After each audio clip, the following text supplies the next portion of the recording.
It never ends till you go crazy.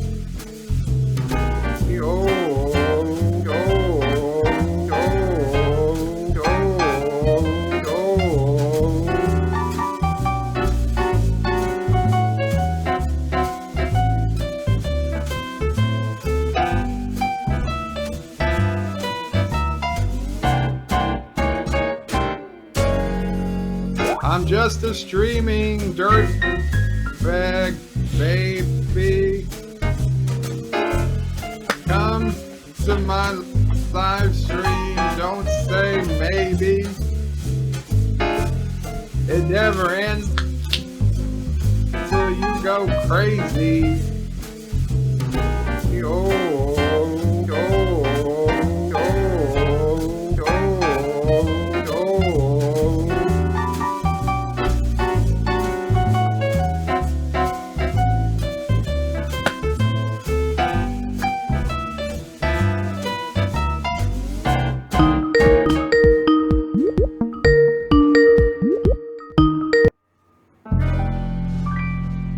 Thank you, Uncle Remus. Thank you, Wesley. And thank you, everybody who came.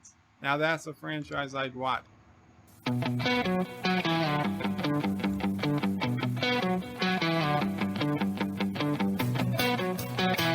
Well, I didn't. Your opening is starting. I didn't want to say anything. I think you know why you are here. There's a part of you that the normies fear. Now that I barely heard, you were breaking up. So we welcome you to the home of geeks. Of the oddball, the neglected, the outcast, the rejected. We're all here to celebrate. And to graduate, rebels in the wondrous and strange. Wherever we are here, we see clear. There's no fear in the steadiness.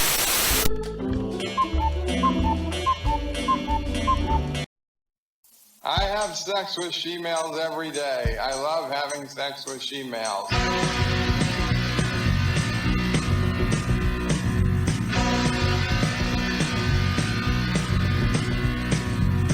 All the orphans in Piroga know a guy who lives in a big old bed. Every time a slimy politician hails him, it goes right to his head. And the trucker tries with all his might to save the orphans from the mine. But his grannies know, that slavery isn't very kind. If you like beagle bites, then hey-oh, hey-oh, hey-oh, hey-oh.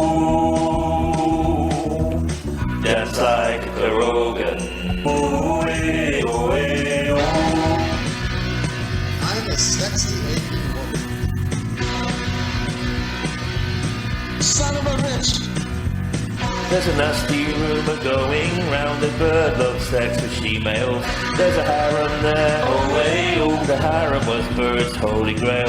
If you venture down to the pit, you'll find a songwriter shackled there. Every night and day, they force him to write and flog him back. So he jumps right up to bark and say,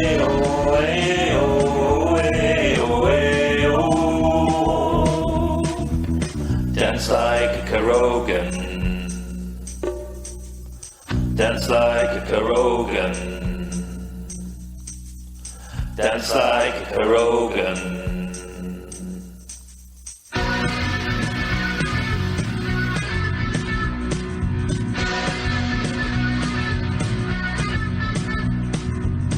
How are you going to be able to get it in the hole? That's the question. And that is the million-dollar question. It's not as easy to get in the hole as you think. Come on. Get. Ah, shit. Oh, well. It was a valiant attempt.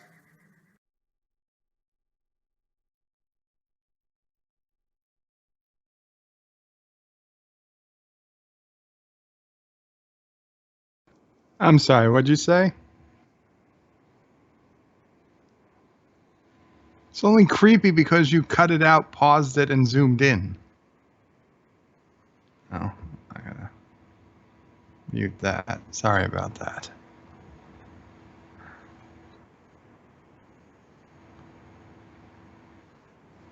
Nepenthe. Like Rora Penthe.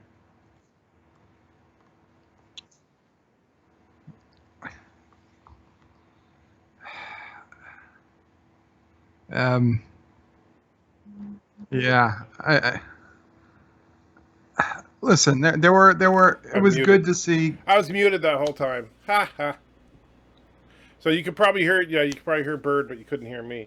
So, welcome everybody. I was asking Bird why he was so creepy in the video, and now I'm just trying to get him to think of why he's going to try to come up with the explanation to why he hates Picard so much. It was good to see Riker again. Why would they go to this planet to save her kid's life when they could have gone to the Baku planet? They know it exists. I still don't know why Picard didn't go there and marry that woman that was waiting for him. Well, because Picard abandoned everybody 14 Yeah, years. but this one makes it all the more obvious that they've decided to just ignore, what they know. If you have somebody who's dying of a disease and you're going to go to a planet with enriched soil to help them, give them a fighting chance, you would go to the Baku planet. You're saying why didn't Riker and Troy Why didn't go? Riker? Yeah. Yeah, why didn't Riker and Troy go to the Baku planet to save their son? Did they forget it existed? Certainly that has more rejuvenating energy than the soil there. Well, if it could cure Geordi's eyes. Exactly. So, yeah. Exactly. So then you end up on a planet, you have this old-fashioned home with nothing particularly modern inside of it, but you've got shields, you've got anti-cloak scans, you just call up at the moment's breeze. But then at the end of the episode where Picard and Riker were at a lake, was that inside the shield grid? I don't think so. So what was the purpose? Shield. It's a really big shield. I don't think it was, because you saw it right outside the house when he initiated it. Well, yeah, but it's a really big house. The lake is inside the house. Okay, well, maybe. The daughter texting this captain, I forgot the name, Captain Ragabond or Ragabit or something, at the dinner table, giant security lapse there. That's going to come back to bite somebody in the ass. And I got to be honest, the first, what are we at, episode 7? Yeah, the first 6 times and I know Nerdrotic has mentioned this, but I never realized it till this episode. Every episode, Picard gets chewed out by a woman, and this time it was Troy. Like, Troy has to teach Picard a lesson in this episode. That said, as a Star Trek episode, it was still pretty good. I was expecting you to say it was the worst ever. Next week's looks like it might be the worst ever, but this week I'd probably say there's just I'm really mad that they're starting to ignore their own canon. It took so long for the Doctor to materialize, even though, I mean, we saw him come up in an instant's notice. As soon as somebody's having a panic attack, boom, he pops up. This time she's foaming at the mouth for, like, it seemed like a full minute before and then he's like, oh, well, he doesn't even ask. He doesn't finish asking his question. He knows he sees the problem. Well, and then the entire scene with Commodore O and Jurati, it seemed like a completely second take. That did not seem like how it went down the first time. I've got to rewatch it to be sure. But I really don't think that was the same scene. I think they redid the scene. And they, like, the way Commodore O and Jurati meet and the way it is, I don't think it was one edit that they edited it down. I think it was a second. It might was have been a second different angle, but I think the initial stuff that they show with her taking off the earbuds and turning around, that looked the same to me. Because remember, there was no dialogue from Commodore O the first time. And so as soon as Commodore O started talking, this was all new material. Edson Ricky throws a couple bucks in and says this episode was literally one long short trek. Here's the thing. I mean, I would call this one, I think they should rename it. It should just be called Star Trek Picard, the Riker one. Because really it's just, it's just about the Riker family and what they've been up to. And, hey, let's throw a little bit of family tragedy in there for drama, I guess. Poor Troy. Yeah, that I didn't understand. What was the point of that, And it goes back to, and I know, get your drinking glasses ready because I'm going to say the word again. It's the nihilism of this show. Because in this show, we had yet another death, right, with Hugh. We had an attempted suicide this time. And, of course, the meaninglessness of childhood death. Just life has no meaning in this universe. I don't think Girardi was a suicide. You think she was just trying to get rid of the tracker was? Yeah, I mean, if she wanted to kill herself, there's much better ways to do it than something that will put you in a coma. Not necessarily, but here's the thing. If her intent was simply to use the quantum drug to get rid of the quantum tracker that she'd chewed up, which was really a breath mint that glows, right? If that was the whole reason for her injecting herself, why didn't she activate the EMH before she injected herself? Because she doesn't want anybody to know until afterwards. She's scared. She also knew the EMH would activate. Yeah. Oh, yeah, and that's Dream's out there. And I know this is now. Look at my Well, I'll bring up the larger image of it. Right. Okay. So there's my 3D printer running. I don't know if you can see it on the live stream there. I see it. Yeah. Right. I took it to the full screen mode.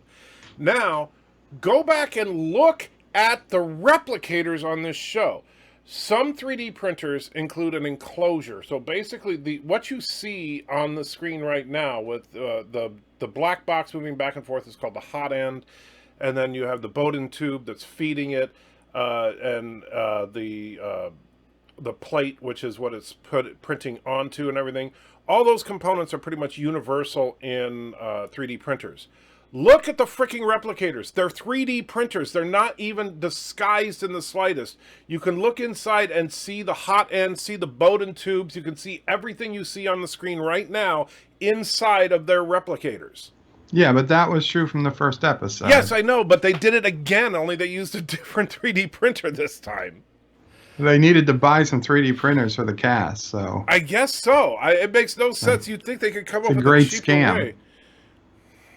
We'll buy this 3D printer, and then I'll keep it after one shoot. Yeah. Yeah, how many 3D printers did they purchase just to be props? I mean, here's the thing. You could go to Walmart and buy a microwave cheaper.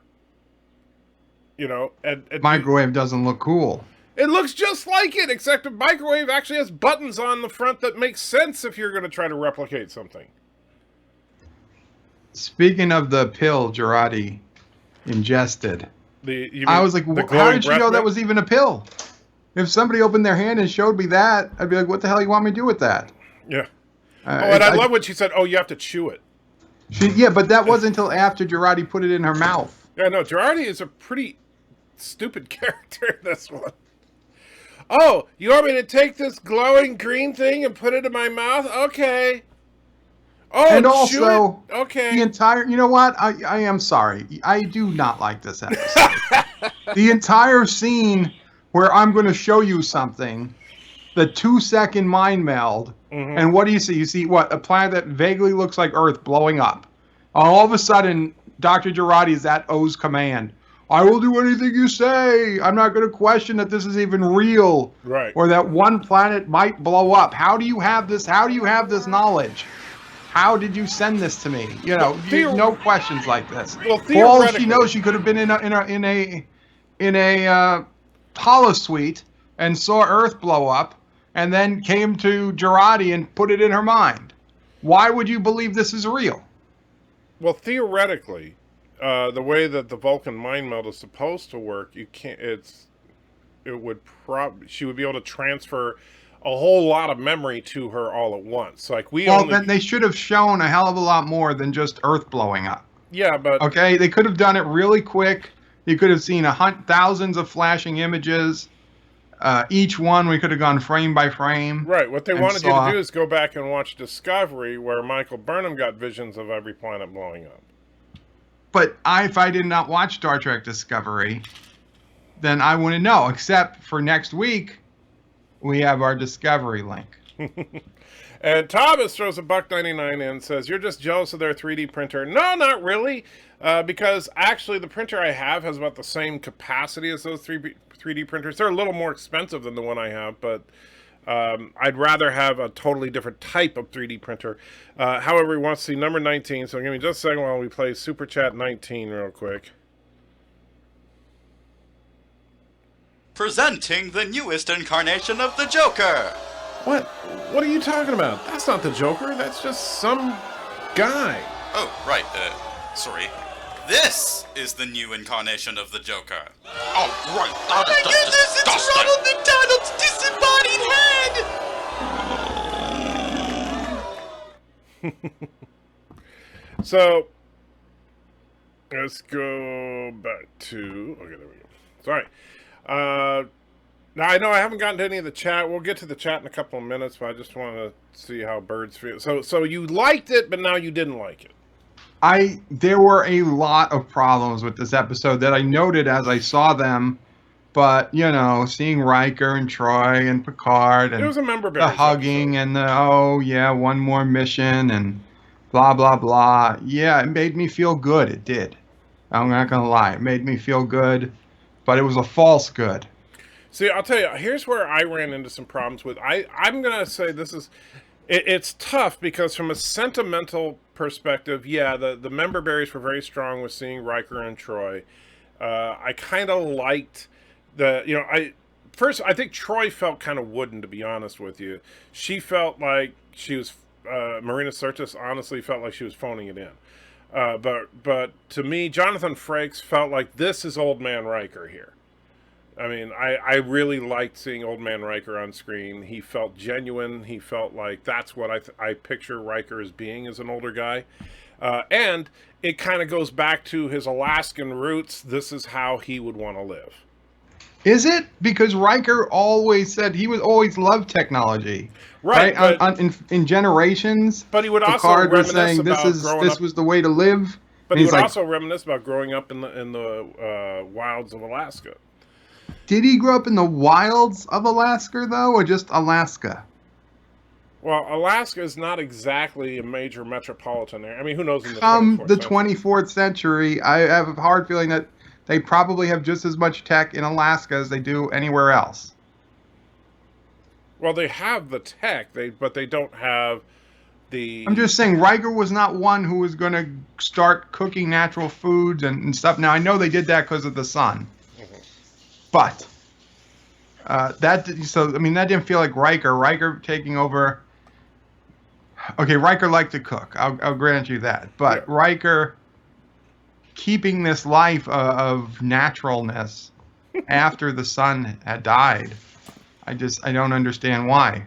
Riker enjoyed technology. And what do you think of the unicorn bunny Ensign Ricky was mentioning? I'll be completely honest. The first time I saw it, I just thought it was a regular bunny. I didn't even notice the unicorn. I didn't either. I thought, in fact, the funny thing is, as soon as I saw it, I said, wait a minute, shouldn't it be like a space rabbit? And that's exactly. I was like, oh, so they have Earth rabbits on this planet now? Yeah, because they've got when I looked back. They go through the trouble of changing everything else. Why did they have a regular old rabbit? And then, as it turns out, it's a unicorn bunny. So they Riker should have just done a full-on jackalope. Yeah. So Riker and Troy literally sit down to a pizza made with unicorn meat. That's what we get. This is literally the episode where Riker and Troy sit down to a pizza made with unicorn meat. Wait. Did they confirm that was the animal that they killed? Yes, they did. He said it was a unicorn bunny. That they were having pizza with basil, tomato, and unicorn bunny sausage.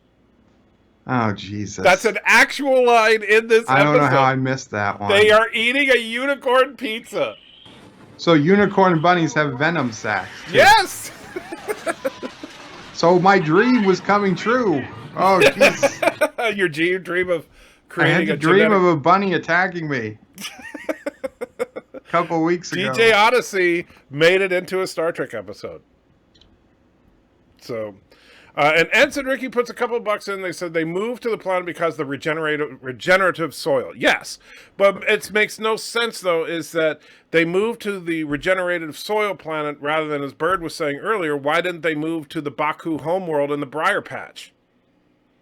That would make a lot more sense. I guess they didn't love their son enough. I guess not. They're like, screw it. Maybe if our daughter gets sick, we'll go to the Briar Patch. So. Also, they said the son grew up on starships. Yes. Which made me a little confused. How many ships did Riker serve on? Well, before as retiring? It turns out, the Riker was actually a pretty piss-poor captain. That's what they're basically saying there. So, they got on the Titan. That only lasted a couple of months. Then, they put him in a scout ship. That didn't last too long, and he ended up on a garbage scow. So if the son would have been 18, how long after Nemesis does that give the first kid? Like a week. Right. It's like they were... She was pregnant when she left. When we saw the wedding at the beginning of the movie? Right. Yeah, right. So when they consummated conceived. the wedding, and she was pregnant right then. And how did she not sense Picard? Well, that's the funny thing. It's like, what her empathic abilities are like. What her ability is to detect body language, and I mean that's literally what her body language and everything shows she's very distraught. Well, I'll grant you, she's still a counselor, and even without her empathic ability, she still was able to be a counselor to a point. So I mean, I understand she's picked up things besides her empathic abilities. It's not only her empathic abilities that she relies on. But her empathic abilities did nothing in this episode. Well, no, she knew. She knew Picard had the disease. She picked that up. No, she already knew about that. I think she knew about it when she read his mind. No, because she's not a telepath. She couldn't read that specific information. I think she understood that there was more than one thing going on. Right, but she might be able to detect that he was apprehensive, that he was hiding something. Then how else would she have known about it? Because they're good friends. And what do you think that Laris and Zhaban sent an all email to all Picard's contacts saying, "Oh, by the way." Well, where do you think Laris gets his unicorn meat to make for Picard? So now that we know that unicorn meat is a thing in Star Trek. Yeah, unicorn bunny meat. Oh my God. That is now officially Star Trek canon, unicorn bunny meat pizza. I mean, and the funny thing is, they stopped eating animals. Didn't they say they stopped eating animals at some point? I think Riker actually says that. Yeah, we stopped hunting animals for food. Until my daughter, I gave her a bow and arrow so she could kill unicorns. Oh my God, we're sounding like Red Letter Media now. Oh, there was something else with Troy that doesn't make sense. Oh, Troy. Troy was able to sense emotion in Data when he had emotion. Yes, but Dawes, she can't. And that doesn't make any... See, that's why I was saying Troy is very inconsistent in this, because... I don't blame Troy, I blame the writers. Well, yeah, I mean, but Marina Sirtis, like I said, I just think her performance felt kind of phoned in to me. I don't think that she was exactly giving it her all. Oh, so Captain Track thinks that she remembered that he had Irumodic syndrome from All Good Things. Mamo Prey thinks the same. Right, I think in All Good Things... they said that it was one of a few possibilities of what could happen to him.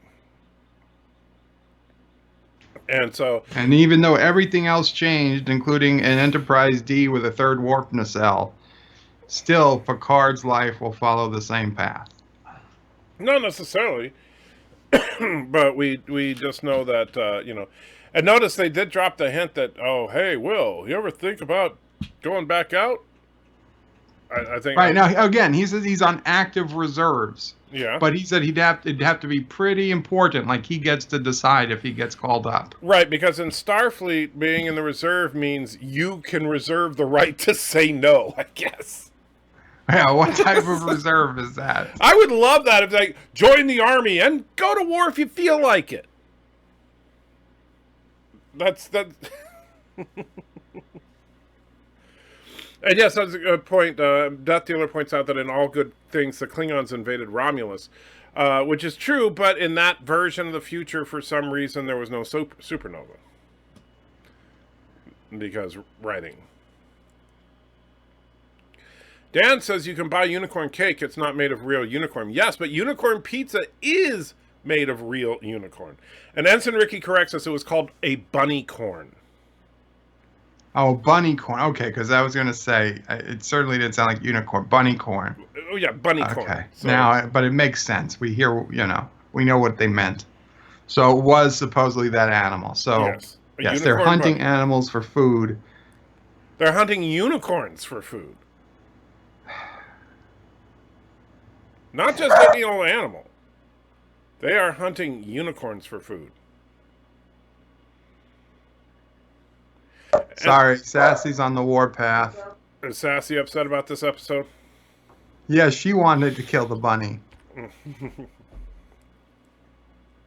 So, now, here's a question, though. So, if a bunny corn...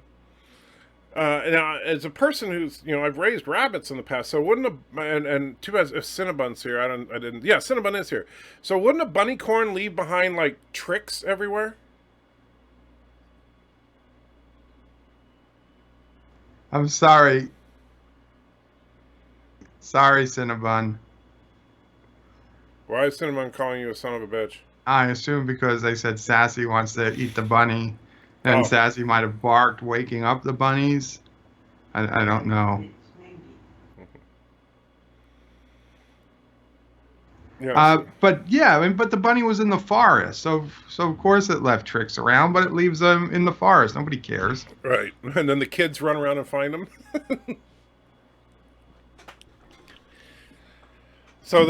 There's lots of droppings in the forest. Right. Kuroga hates bunnies. That's true. That is true. Kuroga is distinctly anti-bunny. No. We like bunnies, okay? We like bunnies. Bunny corn versus unicorn dog. Who did it better? Well, I'll grant you the bunny was so good I didn't even notice it was a unicorn.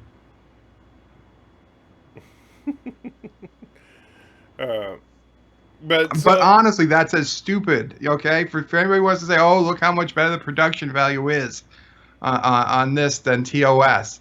All they did in TOS was strap a horn onto a dog, and here they strapped a horn onto a rabbit, or probably CGI'd it. Right. But either way, it's the exact same thing. They didn't do any attempt to make the animal look different.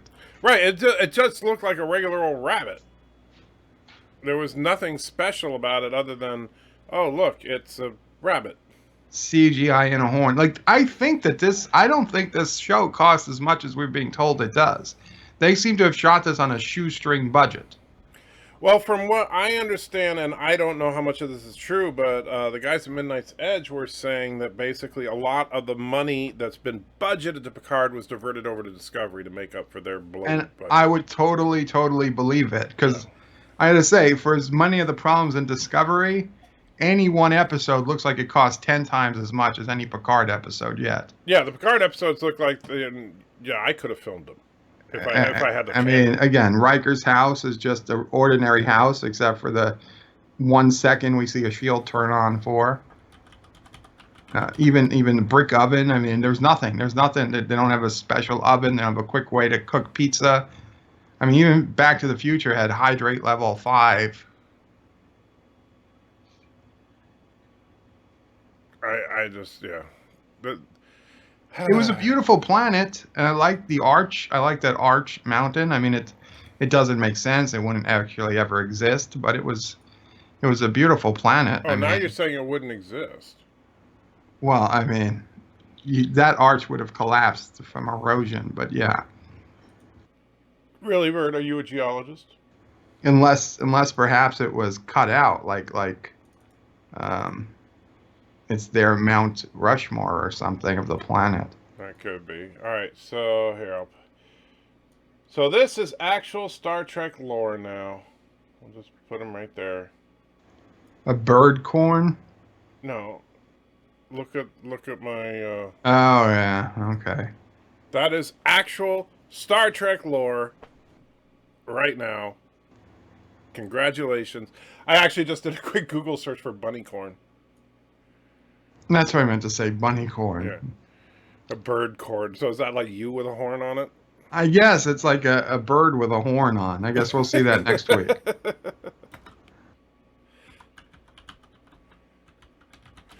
So let's see. Memory Alpha. Doesn't look like they have the bunny corn yet. And Caden Shepard says, don't forget in Generations, Kirk's cabin had no future technology. It was just house. Yes, but Kirk liked old things.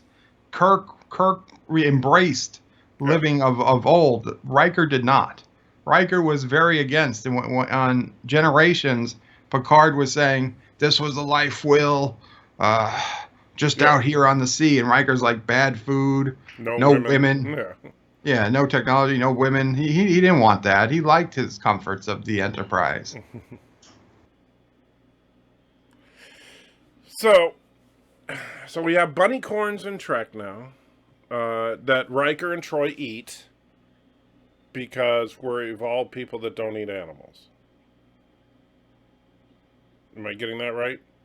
Yeah, I would say so. Okay. I'm going to have to find the exact line because I think it was Riker who said it. See, yeah, now that's going to bug me. Don't you have your script search? I'm bringing it up now. See, the problem is you have to match the term exactly. But we'll give it a shot here. And let's go to Star Trek script. That's right. Brutal discipline. That was the other thing. Huh? It's like on the ship, he's like bad food, brutal discipline. You're talking about Karoga. No, I'm talking about Riker. Oh, Joseph has the solution. Bunny corns identify themselves as vegetables. Ah, because it's really like a carrot. And they've planted another Earth species on that planet. They've planted tomatoes. So they don't care about, Earth plants taking over Nepenthe. Yeah, because everything... Yeah. Well, by the way, what is up with, like, space basil? It grows everywhere, apparently, like a weed. Yeah. Why are the Romulan ships named after snakes? They should have been some type of bird. Well, because now the Romulans are snakes. I mean, hell, the thing almost looked like a bird of prey. Yeah, I was actually thinking, the ship looks kind of cool, and then they call it like a snake head or something. I'm like, right, and like, why snake? Snake weed, snake head, snake meth. What's with the snake? I think that's just one of the female writers and her penis envy is showing. Probably. I mean, although the two writers were Michael Chabon and Kurtzman for this episode, weren't they? Like I said, the women that wrote the show. Wow. Wow. Let's see. You won't say Jar Jar, but you'll call them women. I was kidding, man. Yeah. Now, it looks like Riker never said the word hunt. Going through the script search. But try it with a C. No. I don't think he said that either. Trying to remember. Let's see. Sharon says I should never be able to use the word brutal. You, sir, on the phone with the voice should never be allowed to use the word brutal. Did I mispronounce it? Well, you do mispronounce a lot of things. That's what I'm saying. I would believe it, but I'm trying to understand why. Ah, yes, here it is. Here it is. Got it. The episode, The Lonely Among Us. Yar is talking to Riker and says, sorry to call you, sir, not strictly security. It's about the dietary requirements of the Antithian delegates. Riker says, I thought that had been taken care of in advance.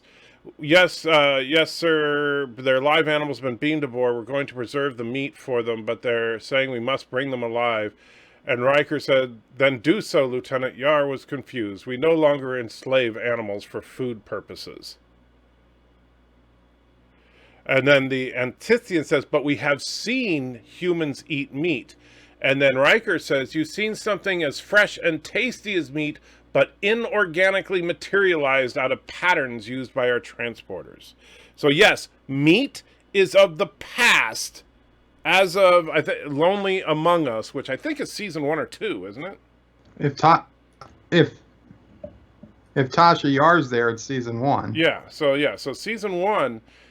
In season 1, they established that the humans don't eat meat; they only eat synthetic meat. Until Riker discovers there's real unicorns in the galaxy, and then he's like, "Hunt them down! Let me get my daughter a bow and arrow to kill the unicorns." So we can chow down and put them on pizza. Right, and the girl's a pacifist, but I guess she'll hunt. A lot of pacifist hunters I know. Yeah. And Dan says in Rogue Planet, Archer says the hunting went out of style on Earth over 100 years ago. Well, it's Nepenthe. Sharon Osborne says, gotta run. This is called human trafficking. God bless us all. Freedom, happiness, love to you all. Huh? What's human trafficking? Are you talking about the Kurogans and their orphans? Which I would agree with you, but yeah. Bunny corns are synths, says Yosef. So tell Neurotic we said hi. Yeah. Yes, Neurotic is a friend. Even though he's a jerk for taking my audience. That bastard. No, he's a good guy. So we have, I mean, I'm still wrapping my head around this whole thing that Riker's eating a unicorn meat pizza. I mean, pizza you can eat without meat. Yeah, it's not very good, though. It's not even a dish that requires meat, like spaghetti and bunny balls. Jesus. Bunny corn sausage.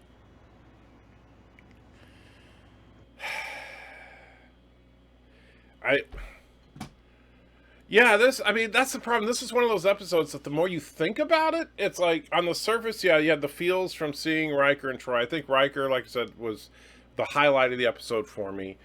Troy didn't even get a mention in the opening credits. Really? Marina Sirtis didn't get a mention in the credits? I only saw a guest starring, what's his face? Jonathan Frakes. Not William Riker. Jonathan Frakes. Yeah. I didn't see Marina Sirtis' name, and I was looking for it. Unless somebody else saw it, but I was purposely looking for their names. And Ensign Ricky says this episode did prove one thing for sure: pizza is eternal. Well, true that, I guess. Pizza. How does one tomato burn on a pizza? Yeah, that was. I thought the entire pizza was ruined.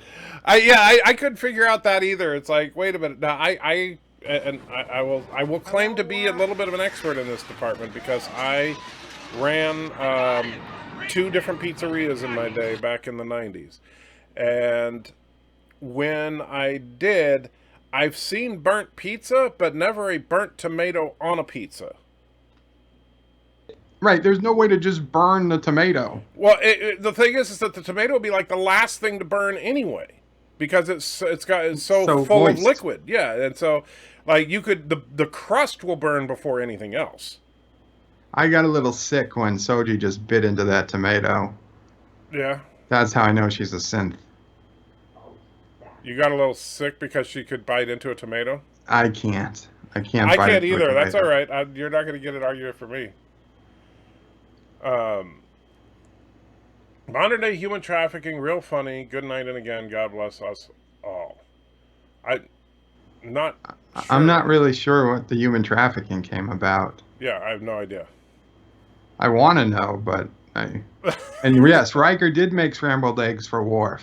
Nobody liked them except Worf. Worf was the only one that liked eggs? Well, the way Riker made it, apparently, he was a terrible cook. Right. Like he tried, he made for everybody, and they all tried it, and like, no, no, no. And Worf was gulping them down. He's like, oh, this is good, yeah. Warrior food. Yeah, well, he also thinks that prune juice is a warrior's drink. I think Worf needs to work on what warrior means. I'm not sure he knows what warrior means. Dan says, O'Brien proud of fact that he was raised on real food and his mother believed replicated food was less nutritious. When preparing meals for her family, she would handle and cook meat. No, that was all an illusion. It was just replicated meat. The updated body count is a good question. Well, you got Hugh. You got a lot of Borg. I got to go back and count. Yeah, there was a bunch of Borg that got killed. You got Hugh. Hello, Worf. But you're not going to give it to Dr. What's-His-Face, right? No, Jurati's still alive. Even if she does end up dying, which I don't think she will, she is still alive. Yeah, but she shouldn't be. I think she knew what chemicals she needed to make the tracker inert. Presumably, even if she died, the tracker would have still been inside of her. But the thing is, if she was so convinced, that what she was doing was necessary, she's willing to kill the guy she loves, but then she's not willing to betray a crackhead and kind of a dick of a captain? Well, because Rafi gave her cake that she could have gotten herself. Yeah, well, and was I the only one that was thinking that whole... When Rafi was like, oh, girl, I'm going to fix you. I was like, what, are you going to give her some space crack? That's exactly what I thought. I thought she was taking her back to get high. Yeah, I did too. Like, I thought... But then I think that's what Rafi thought too, to defend Rafi for a second. But then she's like, is it cake? And Rafi's like, okay, we'll go cake. Yeah. We'll try cake. I was seriously expected to cut back there to the two of them just smoking their space weed, and then all of a sudden we were going to get into some lesbian action since they hadn't done that yet. Laughable Larry put in $5. Says, oh! I'm sorry. Go. Do your super chat. Well, yeah. This is Laughable Larry wants to know, how excited were you when the show eventually ties this AI threat into the plotline of Discovery Season 2. Those visions are very reminiscent of the visions in Discovery. I kind of touched on that very briefly a minute ago, but yes, the vision that Commodore O shows Dr. Stupidhead was very reminiscent of Michael Burnham's vision. And the previews for next week, isn't that... That looks very reminiscent of Discovery. Akira, whatever the hell, robot chick? Wasn't that her face? I didn't catch that. I must have missed that. It's there. It's there. But before you check that out, or if you do, the shower scene. I thought, yes! Yes, we're finally going to get some nudity. And then, no. What the hell? What does she have they have an outdoor shower? They don't have a shower in the house? Why do they not have a shower in the house? Are you telling me that Riker and Troy and the kid shower outside every day? Yep. It's like, I showed her where the shower is. Was that like a by the way, you stink? I mean, is that what you say? The first, here's this person comes to my house. The first thing I'm going to tell is, the shower is behind the house. Yeah. Hint, hint. It's like, so Soji stinks, I guess. I mean, would she not shower on the Borg cube? No, the Borg didn't believe in shower. And then it's an outdoor shower, and there's the kid hanging out there watching. Yeah. Like, this isn't awkward. Well, this is the deleted scenes show that Riker and Troy are actually naturalists. So I honestly, I said this yesterday on somebody's stream. I was like, if they really wanted to push boundaries in this show, they would have had Riker and Troy completely nude. Mm-hmm. And they would have said, we're living in the Beta Z tradition. Now, I know people say, but Beta Z is only nude when they're married. Well, you could say, but traditional Beta Zeds were nude all the time. Yes. We never really saw a Beta Z, so we couldn't, who knows?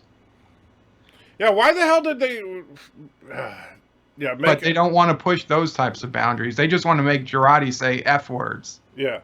Yeah, what was that for? That was the most forced F-bomb of the series. And then, and Riker told Picard, you want to be ass deep in Romulans. Yeah. Now, the ass deep in Romulans I could forgive, but yeah, even though it still didn't feel right because Riker wouldn't say that. He would say neck deep. Yeah, I mean, have you ever heard Riker say ass deep in anything before? No. Well, just Troy. I think that was in a deleted scene called Worf. I'm going to be ass deep in that woman. You better back off. And Troy's, and Worf went, nice ass.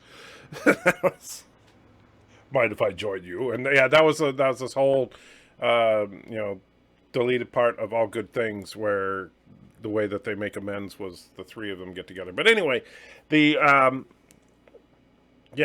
so while Riker's ass deep in Troy eating unicorn bunny meat while showering naked with their daughter.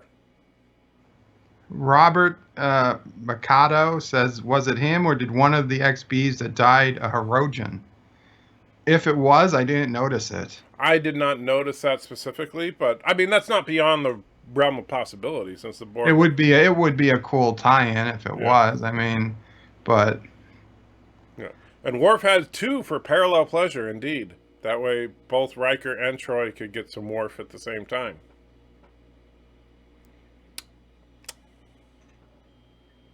Mono Prey has a question. Uh-oh. In next week's scene. In next week's scenes. That's 7 and 9 back. Right? Yes, 7 and 9 is back for next week. I thought it was. Yes. Yeah, well, she gave the Ferris Ranger calling card, Right. which came up in English. Fenris SOS. Yeah, I love that. Comes up in English when you press the button. Not only that, but here's the thing. How the hell did Legolas get it? Right, I guess She gave it to Picard. him. He's like, oh, you better hold this. You'll need it more than I would, I guess. Yeah, how the hell did he get that? Or he just stole it before he beamed himself to the Borg cube, which he doesn't know how to use a transporter. No, because he couldn't have stole done that because Picard was already on the Borg cube, so he would have had to have stolen from Picard while they were fighting the Romulans. Well, I'm saying he probably saw Picard left it in his holodeck, and he was over there snooping around. He's like, "Oh, I better take this." You didn't have to do that. It is, and then it was just hanging there. Right, but Why did he leave it? He left it hanging in the middle of the Borg cube. Well, that's what and you he just do knew when he you was gonna send an have to come SOS. back to at some point. You leave it somewhere where people can find it. So Bird O'Prey 5 donated $1.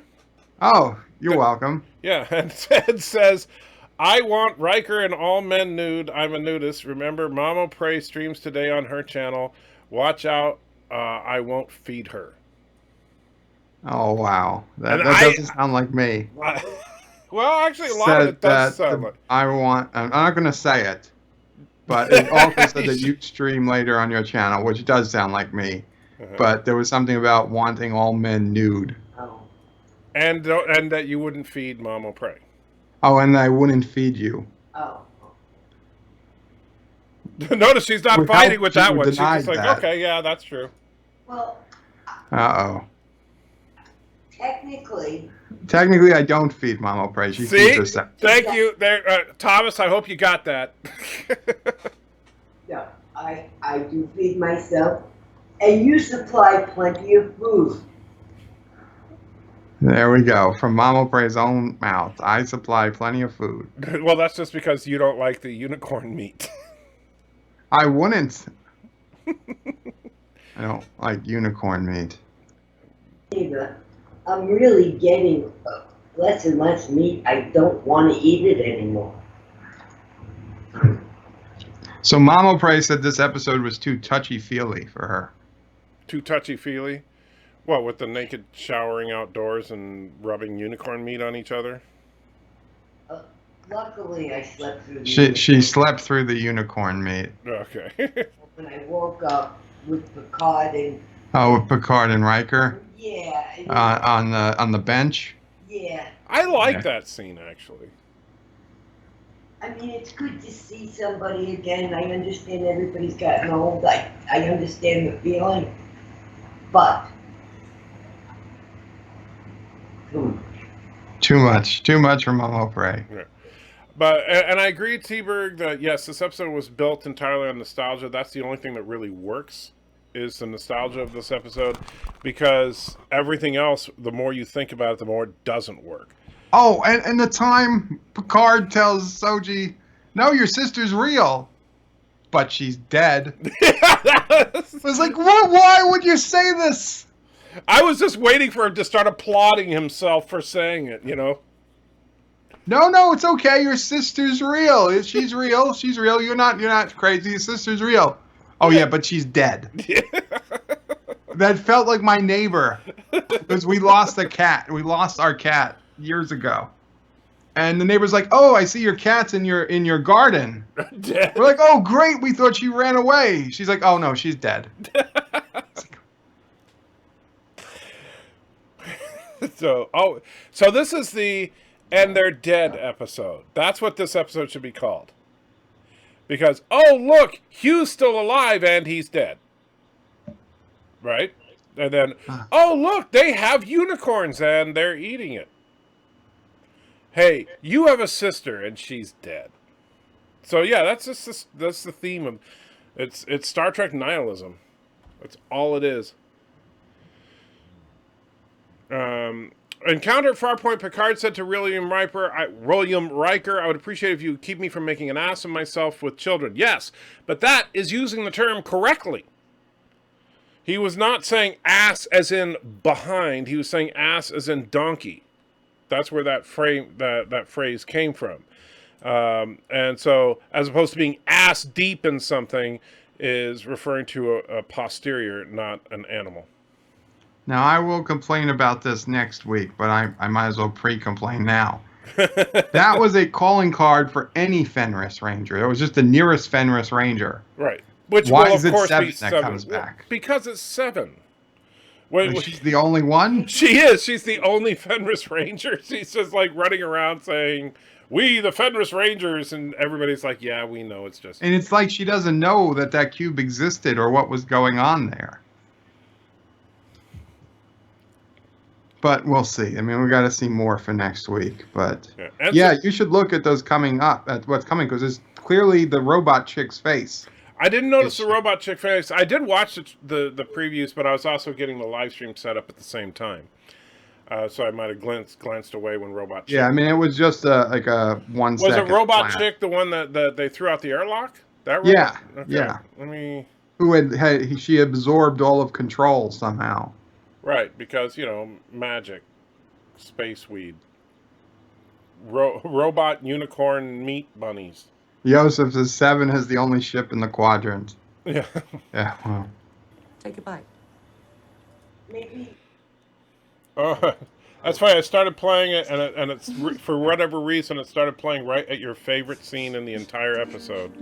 The shower scene? No, Troy saying, "Take a bite of the tomato." Oh, yeah.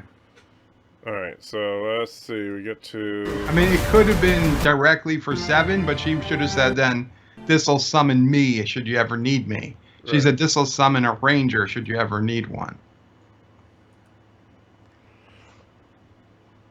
And so, let's see. So, by the way, what's up with the Borg cube being covered in drones now? What's their obsession on these shows with drones?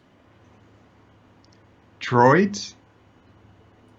Drones. I mean, I saw that in the preview. I didn't see it in the episode. No, that's what I said. In the preview, because I'm looking at the preview right now, and they show the Borg cube is just swarming with drones. Right? I wasn't something I could explain, so I just ignored it. Okay, I think I see what you're talking. And I love the shot of the Romulan's ripping their own faces off.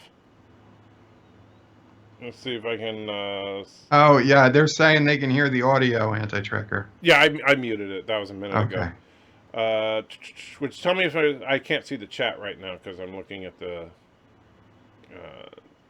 this thing here. So yeah, Fenris is from Norse mythology. Norse. this is hilarious to me. What are we trying to get like all like horror movie now? Oh my god. Oh my god. I didn't even see that. Yeah. That's terrible. That's the Romulan ripping their own face off, apparently. Is that? Hmm? No. I was trying to figure out who that was, if it was somebody we've seen before. Oh, those are the XBs. There's the drones. Look at all that. There's like thousands of them. Oh right, my video is a few seconds behind. Yeah. Never mind. Yeah. Right. That's just ridiculous. But let's see if I can find. I saw who I think I know who you're talking about, but I don't know that that's her. Right there. Dang it. Well, it'd take a few seconds to. Yeah, I know, but I didn't. I mean, there's only one that could even remotely be. Yeah. Oh, I guess. Okay. To me, it looked like her. Now, I don't think that's her. Watching it doesn't look 100%. Yeah, I don't think that's her.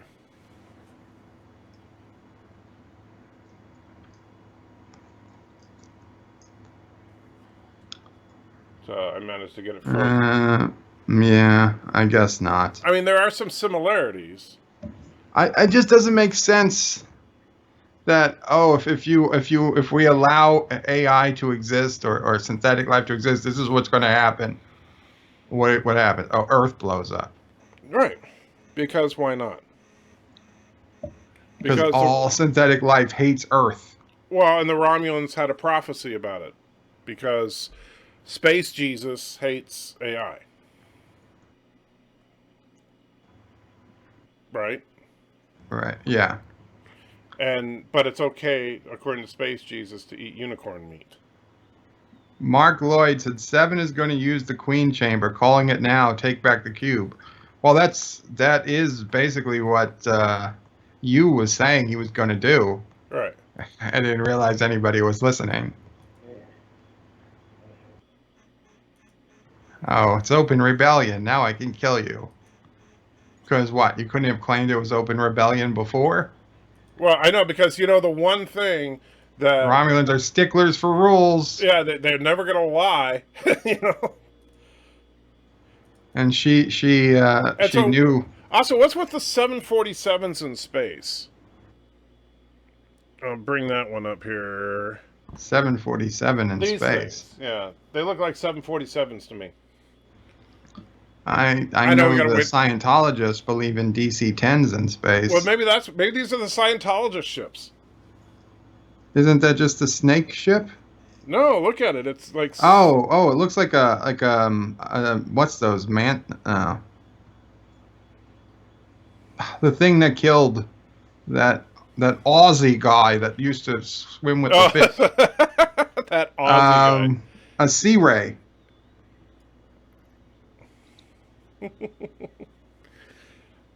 Wow. 7 becomes a Borg queen, and in season 2, Janeway has to come back and take her out with Picard. That's the thing. This episode, like I said, the member berries were fine and all that, but it really didn't seem to... If there's a breaking point for this show, this episode will probably be it.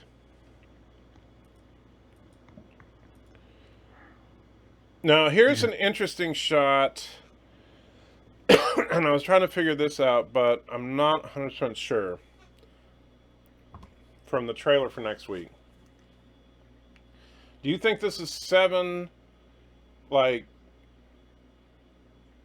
asserting herself as a new queen type thing? I honestly don't know what to make of it. I'll be honest. From a single frame, it looked like 7 was pissed. Mm-hmm. I'll give you that.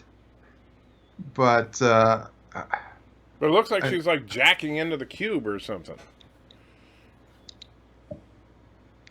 Oh yeah, look at those things attached to her. Yeah. Yeah, I guess she's pretending to be the queen. I wonder if he needed a female ex-Borg too. He didn't even go that far. No, well, he just said you need an ex-Borg to... But could any ex-Borg pretend to be queen, or is it better that it's a woman? Well, of course, this is modern Trek, so everything's better if it's a woman. She's Yeah, it does look rebuilding like... Unimatrix Zero, says Nathan. I didn't even see those things hanging down from the ceiling. Yeah. Yeah, okay, that was a good catch. You remember the replicator Mercer and Gordon found looks like a microwave. It did, yeah, on Orville. Yeah, but that's Orville. I would expect Orville to use a microwave to be a replicator. I really would. But I don't expect to see 3D printers as replicators on Star Trek. Especially when they're trying to take themselves so seriously. And the thing is that they, the show, they've gone out of their way to try and create this distinct visual style and everything, but every now and then they do something like that where they just, oh, well, we'll just go to the store and buy a 3D printer and throw it in the wall. Nobody will recognize it. And it just looks stupid to me. So, now that we've pretty much ripped this thing to shreds, so how many unicorn sausage patties will you give this out of 10? I gotta watch it again, but I'm thinking at or below 5. Yeah, I'm about the same. I'm probably a 5 because I gotta admit I enjoy. Mama Pray's saying 4. Mama Pray's going at a 4. I'm giving it a 5 just because I did enjoy the member berries of Picard and Riker reminiscing. I thought that was well done, even if Riker and Troy's story made no sense. It really didn't, because, like you said, why the hell didn't they go to the Baku homeworld? If they, if they're going to set up this whole tragedy, and that's the stupid thing, like with their son. If they were going to do some kind of tragedy about their son, don't make it some disease that they could have easily cured by going to the Baku homeworld, but instead they come here for their regenerative soil. How about you make it so that he died when the ship was attacked or something, and that's why you left Starfleet? And Or even the whole contrivance that he could have been cured if synthetic research was synth research was allowed, that you needed a positronic matrix to kill the silicon-based life. Needs a positronic matrix? Granted, I know it's silicone-based, but a silicone-based virus wouldn't affect a carbon-based life form. Well, maybe tell that to the crystalline entity. Well, the crystalline entity wasn't a virus. Because it could have been a big virus. It was blowing things up with a disintegration ray. Maybe the coronavirus is silicon based. Maybe that's why people have problems with it. Notice, everybody, that Bird of Prey just admitted that the coronavirus. I called it that is because I don't want to get your channel flagged because YouTube is not liking the real name. Oh. So viruses can attack silicone, computer viruses. Yeah, that's the thing, Joseph, though. If it was a silicone-based virus, then it should have basically only affected positronic matrices. Right? Only a Sunian-type android would even be in any danger. Nobody ever talked about using positronics for anything with medicine before. Right. That was I did not like that entire thing. Like because of the synth ban, her son had to die, even though he could have been easily cured. Well, you know what? There is life outside the Federation. You could have gone outside the Federation to get the cure. Right. And Daniel says, did you know that Roddenberry wanted to introduce Cardassians in season 4 of the original series if the original series had a 4th season? Daniel, I love you, man, but I don't know where you're getting this stuff from. I really don't. I was watching an original series episode one time, and I wish I remembered which one it was, but I could have sworn they said Bajorans. In the They were original mentioning series? some race in passing, and I said Bajoran. I must have misheard it because I tried the script checker. I couldn't find any mention of Bajor Right. in the original series. But hearing it, that's what I thought I heard. So Well, I guess that was you must be from another reality. Mandela. Yes, I got Mandela. The YouTube tech channels are now calling it human malware when they talk about it. I'll tell you, this is just the unicorn meat episode. How do you like your unicorn meat? I don't. I would go vegetarian. Really, you would go vegetarian before you'd eat unicorn? I would certainly go replicator vegetarian, sure. Replicator vegetarian. It's not real meat if I replicate it. And Steven Edwards puts $2 in, says the shaky cam at Trio Riker, Casa Trio Riker killed me. Did they use a lot of shaky cam there? I guess they kind of did, but it was just, that didn't bother me so much. Honestly, like I said, I think for me personally, the member berry stuff worked. But then when you start to think about the fact that they're eating a unicorn and they burnt a tomato. It's one thing to get your stupid technobabble physics wrong, but to burn a tomato off the top of a pizza. Really? Maybe it's possible but not in a wood-burning pizza oven. And there was a lot of black smoke for one tomato piece. Yeah, that was a ton of smoke coming out of there. And Laughable Larry puts in $3, says, I don't think Riker would have let his son die because of a ban. He would have done what Bashir's parents did and break the law to save his child. I tend to agree with you on that. In fact, I could see Riker, reactivating lore just to do it. But, no, there's still no mention of lore. They still say, there's no other positronic brains anywhere. And it's like, why is it that lore just doesn't exist when he's not in the episode? You never notice, they did this in TNG. This is not unique to Picard. They did this in TNG a couple of times where they talk about how unique Data is. Data does say a couple of times. He's like, I'm very unique. I'm the only one of my kind. Right. And then even in Nemesis, right? When they found B4, wow, you mean there's 2 of them? No, how about 3? So why is it that lore only exists when he's in the episode? And Cinnabon is reminding us about Data's mom also being a Soon-type android. That's true. Now, Lal doesn't count because we know she's dead. Data's mom, we don't really know what her... Presumably she's dead, too, because she was programmed to die. Right. Let's see. Ralph says, Riker and Troy's kid's death was about giving a biology tie to Data's daughter. Well... I don't see that. I think they mean, because, it gives them purpose, because, if only there were positronic brains around, they could have saved them. But, so what? Now all the synths are going to run around and just be positronic donors to save people with this rare condition that nobody has except for Riker's kid while they're eating unicorn meat? Sorry, I got to say unicorn meat as often as possible. And Mercer throws $2 in and says, like when Troy says Soji has a reason to be untrusty. Yeah, what was that?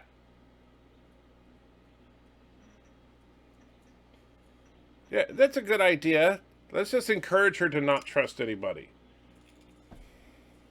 Yeah, that was just stuff they put in so Troy could go on her spiel against Oh, Mercer Picard. liked that scene. I didn't like it. I mean, I think she was telling us what we all knew. Yeah, the woman didn't know she was an android until somebody told her as she was walking down a path when she learned that her sister died, which was like 6 minutes ago. Right. So she doesn't have a reason to trust anything or anyone. And she probably never will. And how stupid is that, the whole thing, like the big reveal? Oh, Also- well, who's her dad? Well, you know who Commander Data is. Oh, you're an android! Yeah. No. And I'm sorry. How was she tortured by Romulans? Well, she was tortured by having to have sex with emo hipster Ron. How she chose to have sex with him. No, Before well- she knew anything about him, by the way. The dude was an emo hipster. Having sex with an emo hipster is She always was torture. slept with him within 6 hours of meeting him. Yeah, She wasn't tortured by Romulans. that's Romulan torture. That's how Romulans torture you. She went back for more. You know, Romulans torture you by having incredibly passionate sex with you. I will grant you he betrayed her, yes, but he didn't torture her. Well, sure he did. He had sex with her multiple times. Right? Are you denying that he had sex with her multiple times? I assume they did. So well, Romulan, okay. That's how Romulans torture. Then sign me up. Bird wants Romulan torture. Oh, and she's only 3 years old. Oh, jeez, that's true. Well, that's how old Kess was. Oh, man, what is this with Star Trek and 3-year-olds? Neelix is like, hey, baby. I know you're only 3, but I don't know how long we'll be allowed on this cushy vessel. You Let's want, make the best of it. you want to try some unicorn? You ever had Talaxian unicorn? You want some? You know, anything you say just sounds so creepy right now. I'm just saying. So you're gonna give it what? 5, 4, 2? I might. You know what? I might. As I think more about all these problems, I might have to give it a 3 just to What? be, just to show off how screwed up this episode was. But here's the thing: would you still say you enjoyed the episode? Because you said when we started out watching it that you enjoyed watching it. I enjoyed watching it once. Mm-hmm. I don't think I could watch it again. I mean, I'll watch it again to But no, for the you're going to review. be able to enjoy things like looking for the horn on the unicorn. See,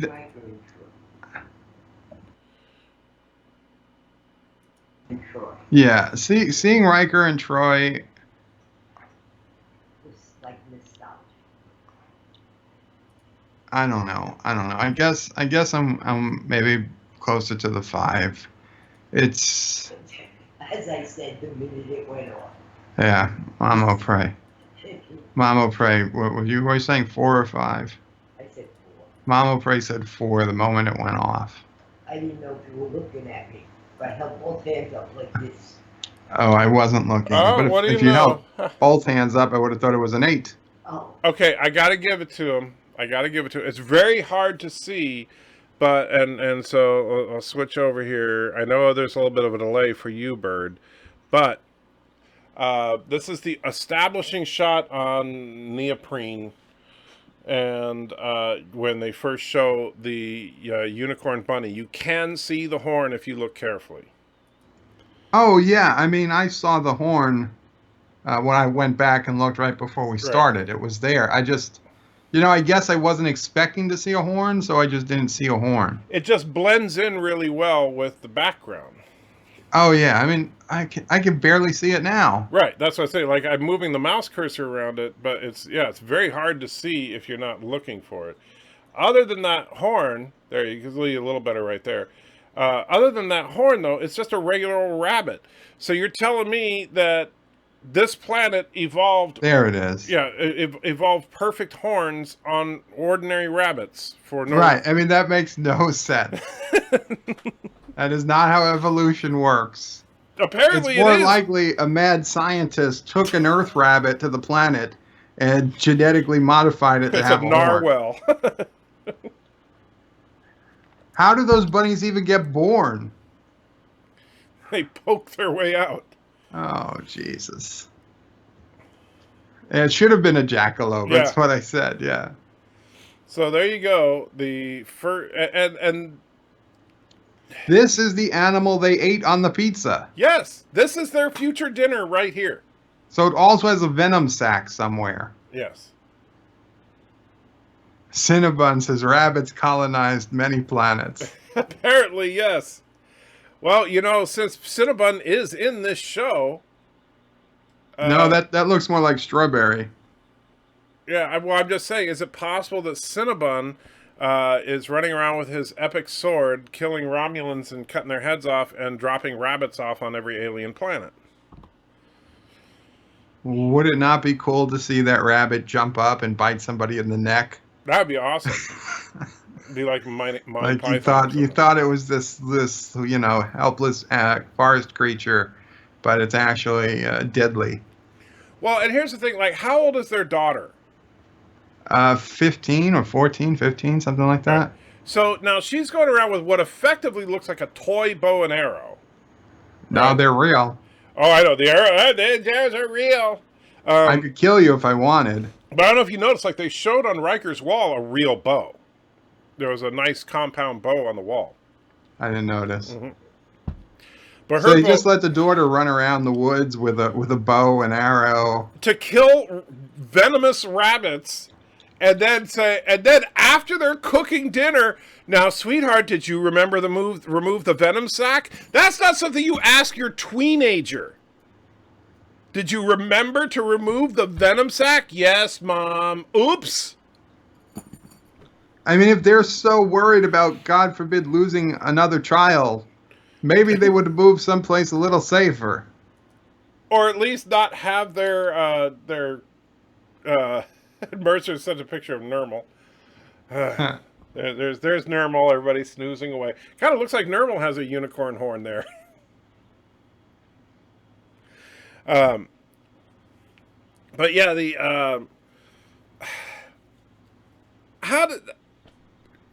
really, do you let your 14-year-old go hunting for a venomous animal that you have to carefully remove the venom sac from to prevent everybody from dying? I don't know why you'd even cook that animal. Right. Are they not? Do they not have a replicator? I mean, I understand they were there. They needed to eat things from the soil for the sun, but the sun's been dead. Maybe they don't realize that Picard needs to tell them. Oh, yes, your son, he's dead. Dawes, your sister, she's dead. I am Picard, harbinger of your death. sister's real, but she's dead. Yeah. That one, that scene more than any other. So what was worse, Picard saying your sister's real but dead, or Picard applauding Raffi ruining her lifelong friendship? Well, in that episode, the applauding, but comparing the two, I'd say honestly saying the sister's dead, because Raffi probably won't even remember him clapping. Well, because she was, on space. She was stoned. She was drunk. She probably doesn't even remember that she even had a fight with her friend. Not fight, but that she even called her friend. Yeah, but Auntie Raffi's going to make it all good. Yeah, come back to Auntie Raffi's pharmacy in the back of the ship. Oh, is there going to be cake? Yeah, we'll do cake. Yeah. Wonder what she put in that cake. Apparently she had 3 pieces. Yeah. Must have been good cake, I guess. And chocolate milk. Oh, let's not overdo it. Oh, baby, there ain't no overdoing it in Auntie Raffi's. It's like, that was just getting a creepy kind of vibe going. I mean, is there sugar in that stuff or not? Because is it replicated? Is there no sugar? Well, if it's replicated as synth sugar. Because I mean, three pieces of cake. Even Troy wouldn't have 3 pieces of cake. No, but she would have 3 pints of chocolate ice cream. And from the looks of her in this episode, she did. Oh. I'm sorry, that was mean. Hello, Thomas puts $4.99 in and says, "Did you notice their daughter's name Kestra? She was also the name Deanna's sister that drowned." Oh, I did not. Ah, good catch, Thomas. I did not catch that, Thomas. And Thomas wants to see Uber chat number 3. So let's name your daughter after your dead sibling. That should have been. Oh, it's okay, Soji. My sister's dead. I just had a daughter and named her the same. You can do that. Oh no, you can't. Never mind. I think Soji could probably have a baby. All right, Uber chat I think number she's 3. fully functional.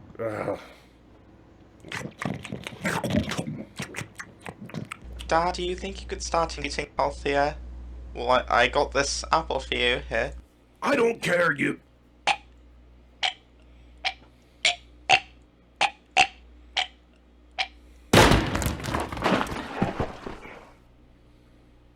My, how the tables have turned. What tables? Go make me another super chat. Oh, bollocks.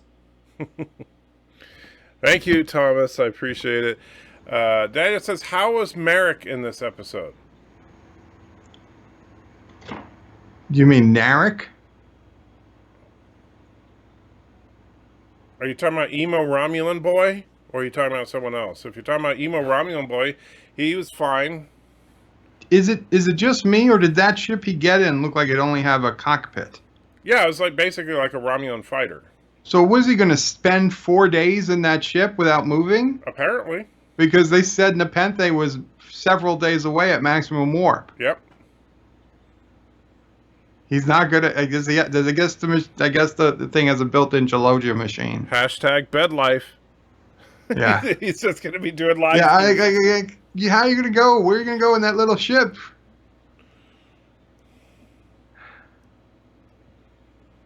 And if she has a tracker, why are you within sensor range at all? Right. Why not just stay back? And so, well, at least that yeah.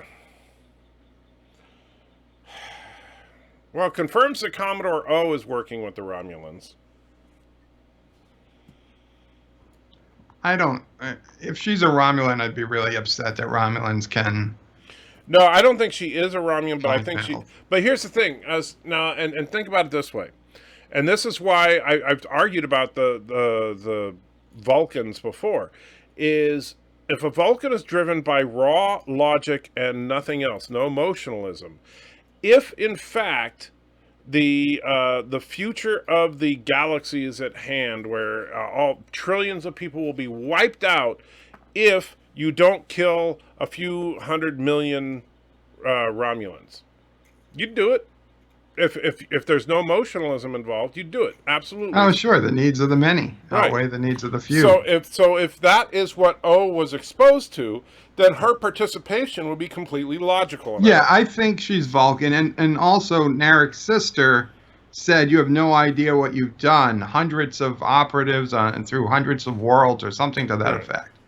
So it's like she was making it very clear that whatever she is, Zat Vash or whatever, that they operate on dozens and dozens of worlds. So it's not just Romulans involved. And Dan's saying, in TOS, the enemy within had a dog-like creature with a horn. In Private Little War, there was a creature on the planet that had horns. Yeah, we're not arguing that they can't have a horned creature. But at least in TOS, they tried to make the dog from the enemy within, they tried to make it not look like a dog.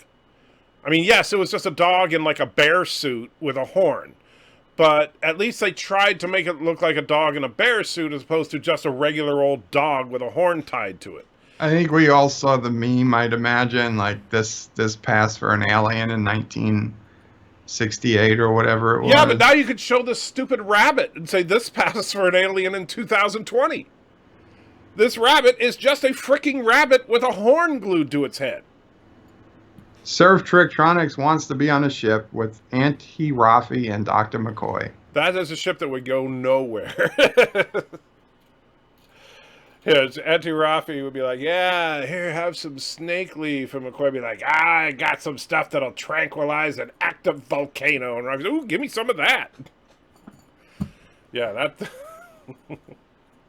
Yeah, Joseph, I don't think they actually glued the horn. I think it was just CGI horn. I like the idea that it was actually glued to the rabbit. Because here's the thing. They're cheap. Look at how cheap they're being with the production. You mentioned it yourself. It is true. Maybe they just did. Maybe they just a glued CG horn would cost tens of thousands of dollars, as opposed to you could spend $1.98 on some super glue and just glue it to the forehead of the frickin' rabbit.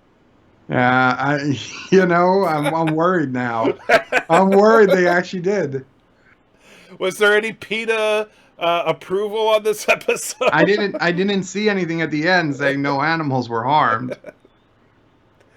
So, and wow, I mean, you know what they should have done was, honestly, like this shot, like when you see the rabbit right here, the very next thing we should see would be the arrow coming in from the side of the screen and piercing its head because of the style of this show. You know, we've done the F-bombs. I totally would have counted the rabbit being killed as an on-screen death too. I'm surprised they did, because they showed the skinned carcass of this unicorn bunny on the countertop. Oh, Jesus. Did you not notice that? I did not. Oh, yeah, I'll find that for you. That's, when Riker's, like, getting the food ready. Let's see. Hello, Will. Captain Track says, Anti-Tracker, I think Commodore O is Romulan. Most Vulcans would assault, and I think he means wouldn't assault anyone mentally, but a Romulan would. She didn't assault her. She got permission for the mind meld. I would also draw us to Spock, who, without permission, mind raped the Vulcan chick in Star Trek VI. Solaris? To find out who was behind and where the peace conference was being held, but she didn't know. Seemed quite painful. Yeah, but in the case of Commodore O asked permission to do a mind meld. Did she? Kind of sounds like I'm going to show you, and she just put her fingers on her. Well, it's not like, but I don't think Girardi understood that showing her meant doing mind melting her with her. But whatever. But she didn't force herself, put it that way. Thomas's Bird of Prey, according to memory lore, their son was born 2 years after Nemesis. Okay, so maybe it wasn't the night of the wedding.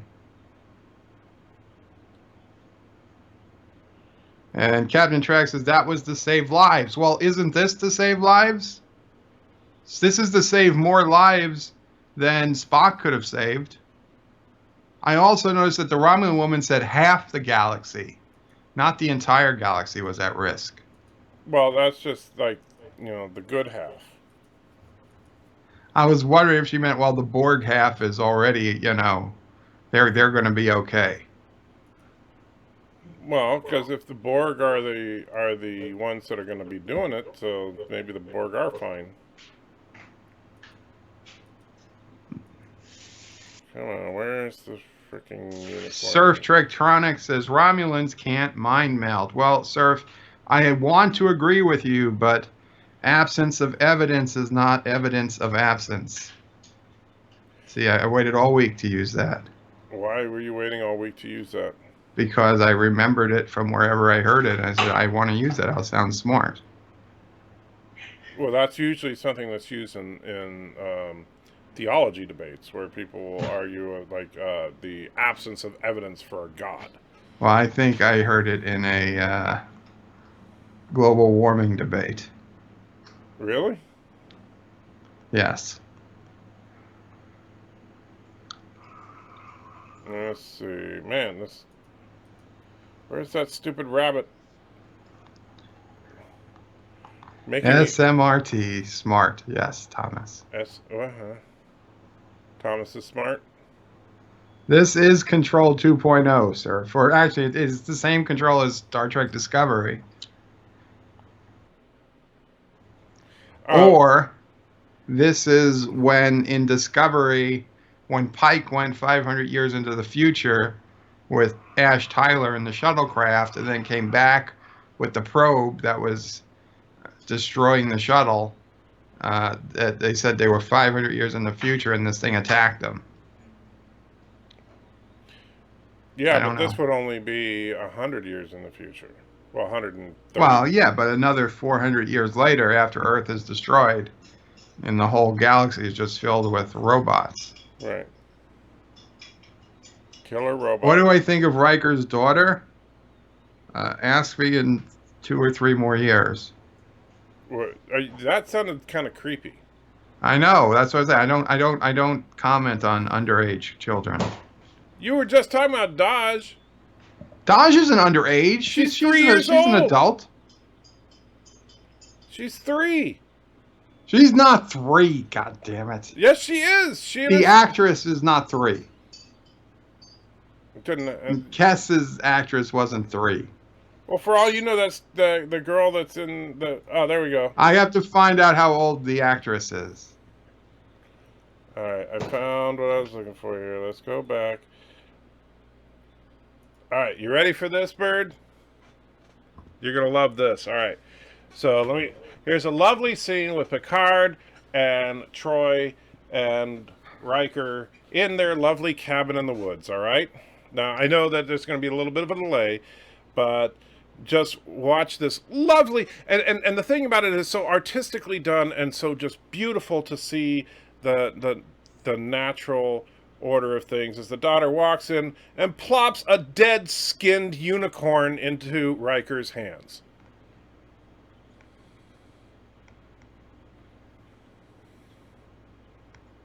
Wow. Wow. Oh my God, I still got the horn. Yes. Oh my God, how did I miss that scene? It's so gruesome. I know. Oh, it's disgusting. I take back my 4. Mama Prey had not seen that before. She is now reducing her score. I need to see the beginning and... Yeah, she has to see the beginning. We'll watch it again. Oh my God. Still with the horn. Well, I think the horn makes it easier to cook. I guess. Oh my God. Well, no, because they're going to chop it. They're making unicorn sausage for pizza. That's right. So they're grinding that. And I mean, I don't think you can make enough sausage out of one of those rabbits. Bunny corns. But I gotta say, that looks like a real rabbit. You think they skinned the real rabbit? Well, I mean, they could have gone to a local butcher store and gotten one. What butcher store sells rabbit? Sell rabbits, Joe. They sell rabbit? Son of a bitch. Oh, that's right. The story I'm not going to tell. No. I'm not in favor of... I've never had rabbit myself. I don't know if it's any good, but... So I don't think I've had rabbit, but I'm afraid I might have when I was in Italy as a teenager. Right. But and I'm not advocating for or against eating rabbit, but seriously, plopping a unicorn in Riker's hands. It's Riker, the guy who said we don't enslave animals for meat because we only eat synthetic meat. I'm gonna have to get that scene when I do the review. Oh, I'm sure you will too. Yeah. But yeah.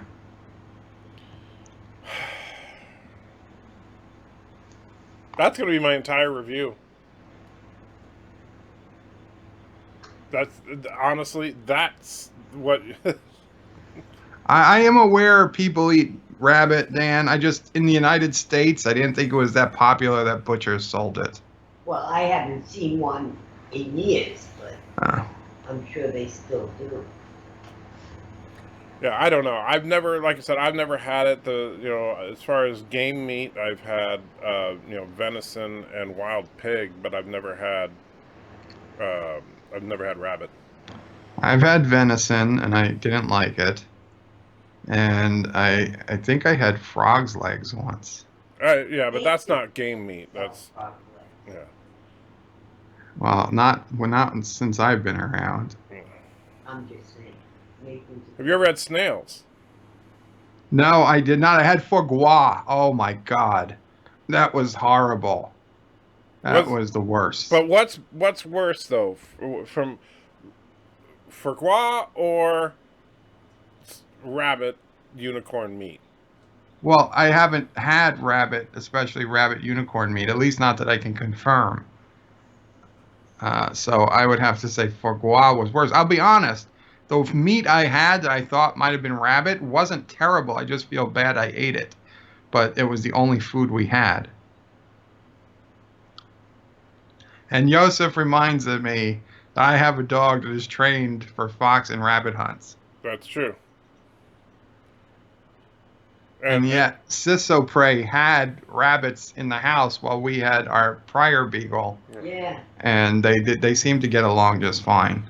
Well, it's weird because it does seem to be an instinctive thing. Because like with Auntie, I don't know if you ever saw. I posted the video on. I did. Yeah, where she went into the hunting position for when. I think they just point the rabbits. I don't think they go after the rabbits. Well, the way that the hounds are is they tree the rabbit. They basically trace the rabbit until it gets. They trap it somewhere so that the hunter can then. Yeah. They're not designed to go in for the kill. They're just designed to. They chase. To make me find the rabbit. Yeah, they instinctively chase and corner. But yeah, so there you go. In the enlightened future of the Federation, they eat unicorns. That's. And Nathan Norman is saying something which I don't know, but I'll believe it. Says, don't eat rabbit. A human could eat hundreds of rabbits and die of starvation because they don't have electrolytes that humans can turn into usable energy. Well, there was plenty of electrolytes in the tomatoes then. Yeah, but they burnt the tomato. Yeah. The crust of the pizza was undercooked, but they burnt the tomato. Yeah, the tomatoes look good, Mama Prey is saying. I'm guessing we're going to be having tomatoes soon. You know what really bothered me more than anything else about this episode? Well, I don't like whole tomatoes, but I've been eating tomato sauce lately. You've just been eating tomato sauce? Well, over pasta or on bread. But so, Antitor, what are you printing now? Just a larger version of the cube. I'm trying to test the full printing capacity of the printer. Forgive me if you've got to take some nerd cred. From what series or what fandom is a weighted whatever cube? It's a weighted companion cube. It's from the game Portal. Which I'm assuming you've never played. No, but I've seen you talk about it. You should actually. You might actually enjoy it, Bird, because it's. I don't think I will. No, hear me out. The humor in this game is right up your alley. I swear you will. That's the funny thing about Portal is that you are a test subject in an experimental test chamber, and you are constantly being harassed by a passive-aggressive robot. It sounds like real life, says Mama Prey. Mr. Miles, can we take away Mr. Miles's wrench? Why? He says Australian Shepherds are better than Beagles. And not that I'm one to punish free speech, but you want to. It's your channel, not mine. Well, I personally, I don't have a problem with Australian Shepherds, but would you trade Andy in for an Australian Shepherd? Probably not. Probably not? Well, I mean, See, we need to free Auntie. Hashtag free Auntie. Anti-Trigger doesn't love her enough. Oh, all right, I'll just send her up to you. Yeah, Mama Prey says you were way too slow on that answer. No, I would not trade Auntie for another. Surf Trektronic says I need to put olive oil on a fresh tomato. It's really good. No, And then Anti-Tracker finally gets around to saying he wouldn't trade Anti. I wouldn't. Here's the thing: you saying put a little olive oil on it to make it taste better is like people that say, "Oh, you just haven't had catfish that's been seasoned right." No, catfish is just nasty. All right, if you have to put something on it to make it taste good, it's nasty. I've had steak tartare. I don't mind. Hell, when I was a kid, my grandmother would give me raw chopped meat as a treat. Well, that explains a lot. She's like, just have a little, don't have too much. I was like, Grandma, can I have some chopped meat? Did she chop I didn't know what it was. I just knew it was good. Yeah, Mama Prey wasn't there those times. That was when I was at my grandparents' house alone or with my sister. And my grandmother was making meatballs. I was like, oh. And while Auntie does have a coat, no, I don't dress her up like putting a horn on her or anything. So, Sassy would probably look funnier with a horn than Auntie, though. I think you should make Sassy into a unicorn.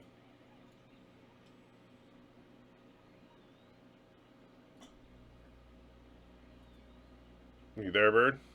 I'm sorry. I was asking Mama Prey, how would I even have thought to eat raw chopped meat? And Mama Prey was telling me that that's something people used to do back in the day. Yeah. Not something you hear of today, but... Well, that's because today it's all infected with... Well, actually, it's pretty well, irradiated with UV light, so... But you know what's really healthy is raw unicorn meat. Yeah, I think so. And the funny thing is, it's like, look at this shot again, where we see Riker gently cradling the dead skinned rabbit that's actually, he's holding it like it's a baby wrapped in burlap. and in the same episode, they're mourning the loss of their baby son. No, Yosef, I'm not going to glue a woman's toy onto Sassy's head and give her a horn. Did Yosef actually say that? That's what he said. Wow. It's like if Sassy runs up behind you, it's surprise lovemaking time. Poor Sassy. Oh, man. Good news, Sassy. You're going to be in the next Star Trek. Ooh. That's cruel. You look at what's on the screen right now when you said that.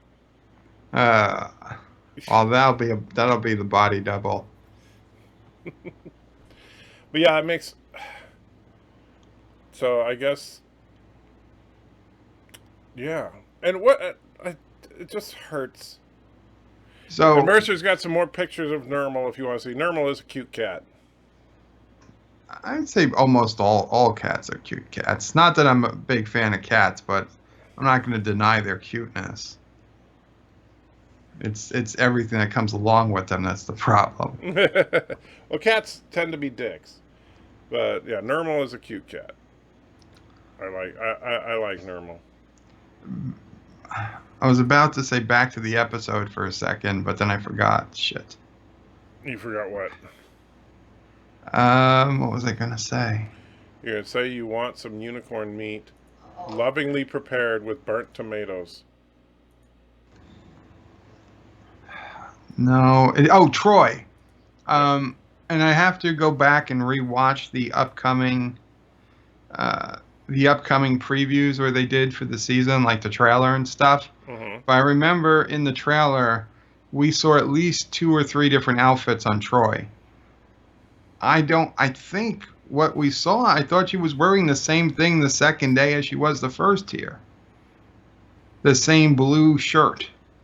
That's what she was wearing when Picard met her, and that's what she was wearing when they left.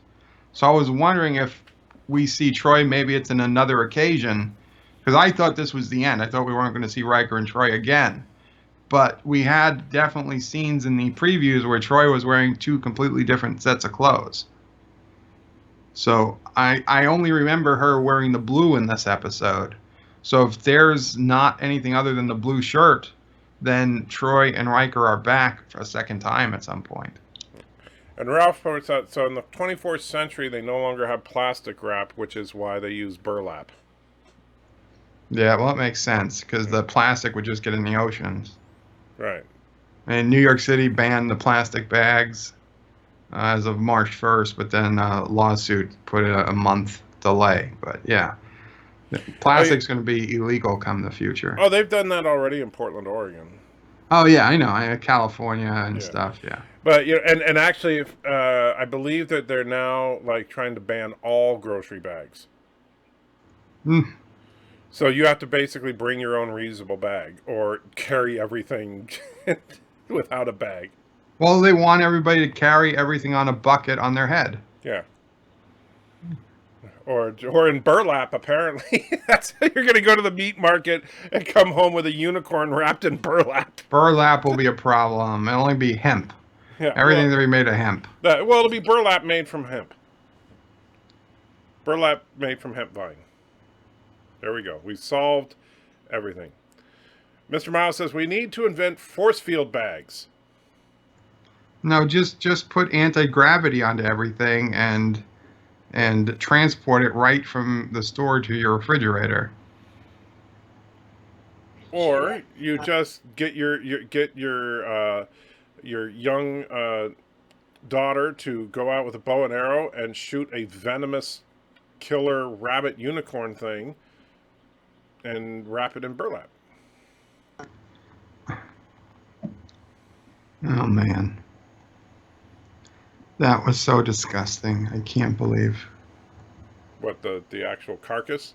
Yeah. Mm-hmm. I mean, that's like... I tell you, this is going to be the easiest review I've ever done. It sucks.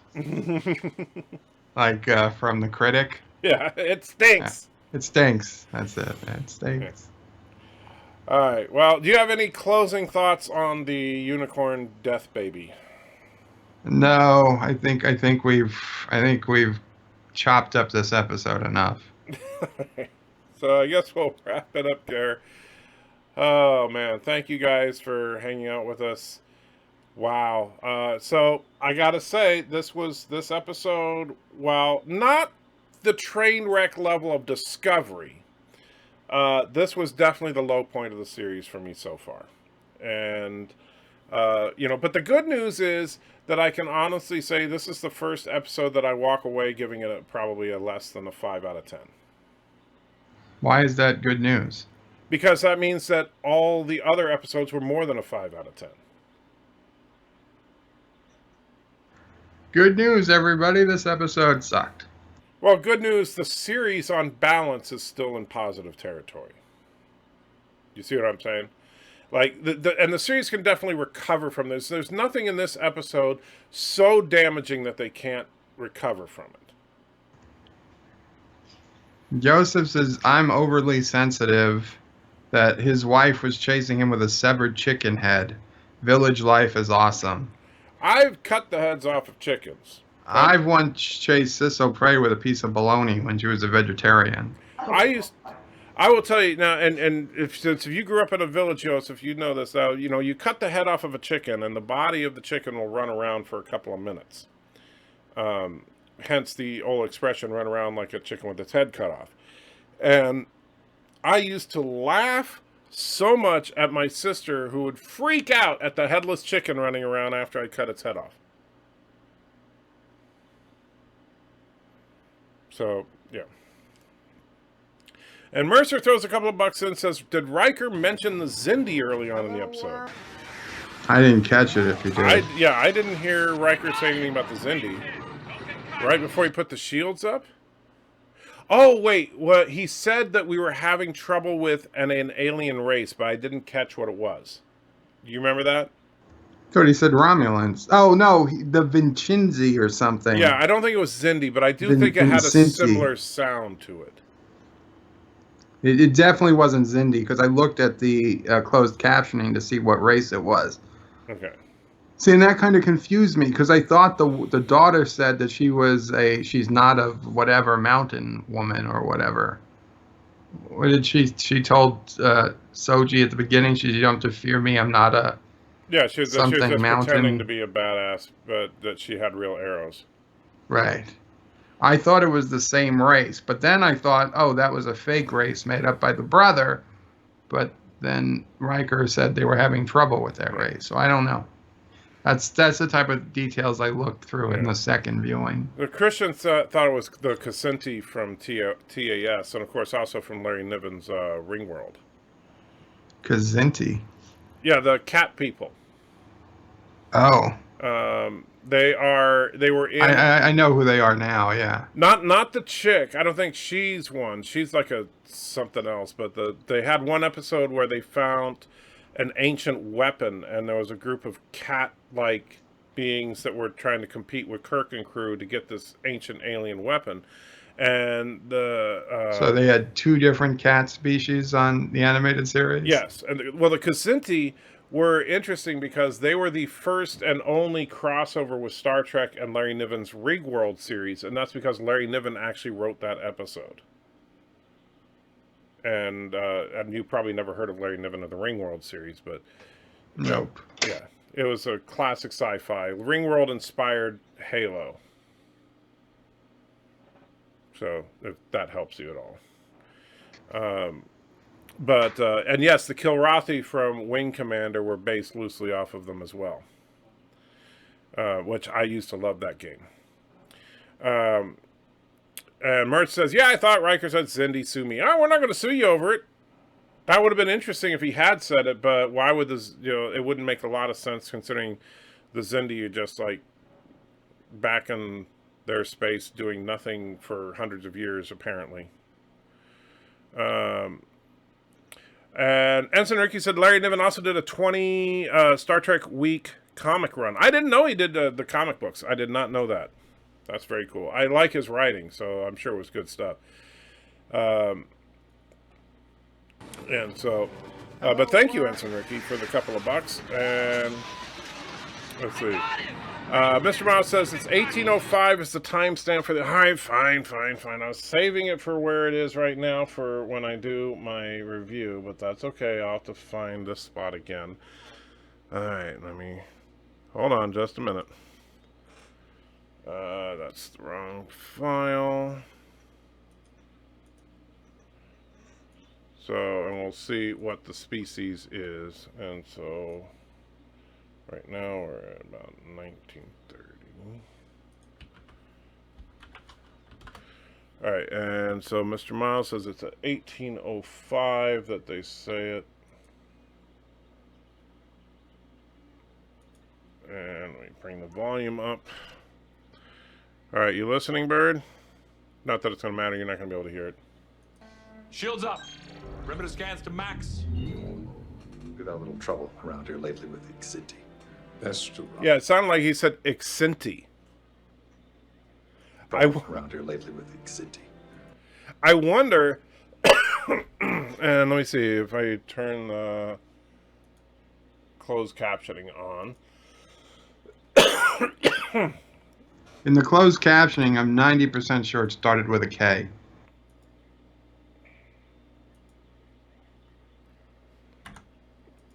What the heck?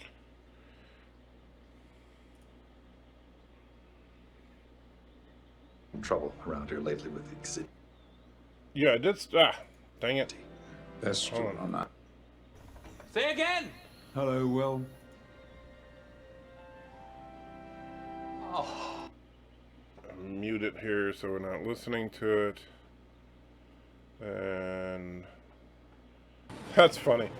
Hello, world. I got him. Great hit. Don't get cocky. You know, I'm sorry. I just gotta say, I know it's childish and stupid, but I just think it's kind of funny. If you look and Indy throws $5 in and says, does that mean we'll get Niven's puppeteers in Star Trek? Probably not. However, Bird? Yes. I don't know why, I just kind of find this childishly funny when you look at the subtitles and what's going on screen. You should see it pop up any second now. Grunts. uh,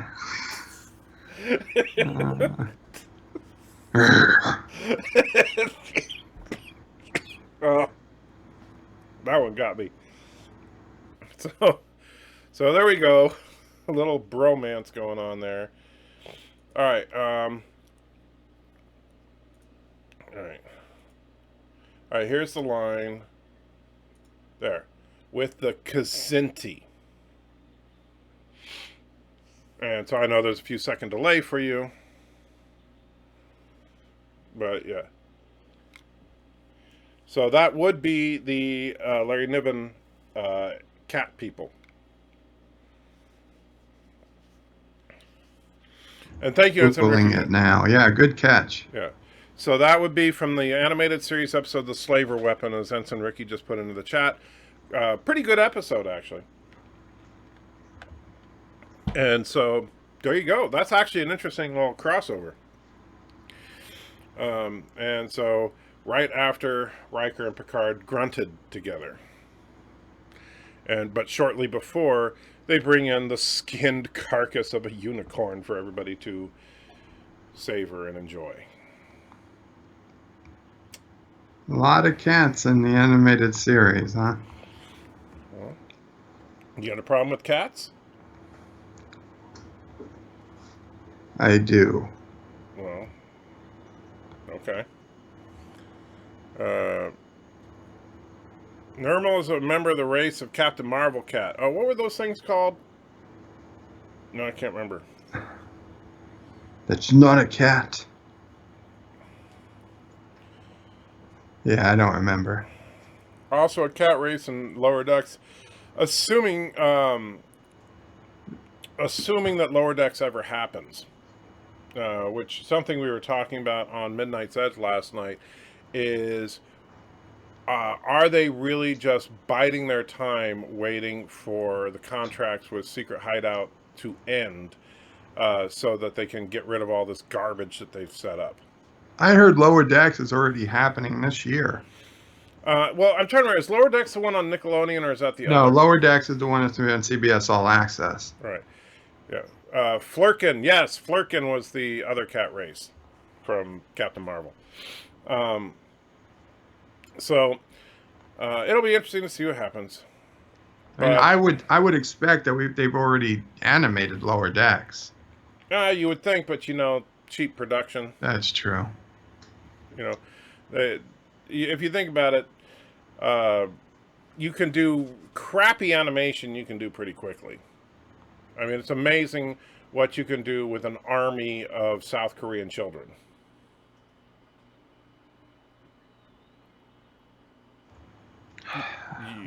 You would know about that. Hopefully it was animated before people stopped going to work in those countries. Oh yeah, the coronavirus. They could blame it. They could blame it on the virus, like they're blaming the delay of the Bond movie. Yeah, we talked about that one too. Yeah, that was the last thing I heard before I switched over to Orville Nation, who had a much more attractive panel. Wow, I'm just being honest. So, meanwhile, you eat unicorns. No, I don't eat unicorns. I think that was pretty clear. No, I'm pretty. Oh, that's right. You eat orphan entrails. Oh, Jesus. So you do. You've said so. Sci-Fi Nations is holy F. They're still alive. Did you think we wouldn't be? Yeah. Well, you were expecting. Or it just meant live. Because this has been going a while. Well, you can start your live stream up now if you want, Sci-Fi Nation. And Mr. Miles wants to know, how long do you think Seven will last during the X-Borg slaughter? I don't think Seven's going to die. I don't think they're going to kill Seven either. I think she's... even though they killed Icheb and Hugh, I don't think they're going to just kill every, non-Picard character. It's not like, Although, now watch, we see in the next episode that the daughter forgot to remove the venom sac, and so we just cut to a shot of Riker's cabin with the three of them dead. And the unicorn venom sac in the middle of the room. Captain Track, the best email to get me is actually birdoprey5@AOL.com. Yes, he does have an AOL account. Yeah. And Ryan puts a couple of bucks in and says the Romulans were spitting the bunny corn venom in episode 1. That's what they made it out of. There we go. There's our tie-in. Oh yes, the Motley Crew. That was another one. Yeah. Sci-fi.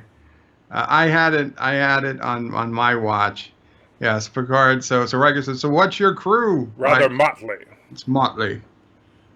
And I don't know why you're saying by Dennis Leary, Anti-Checker, and Bird of Prey. The Motley Crew reference by Dennis Leary. It wasn't by Dennis. Oh, Motley Crew by Dennis Leary reference. Well, did Dennis Leary do a book called Motley Crew or something? Because I thought it was a song. I thought about the band. Mercer says this episode was 56 minutes. Yeah, this actually I had it.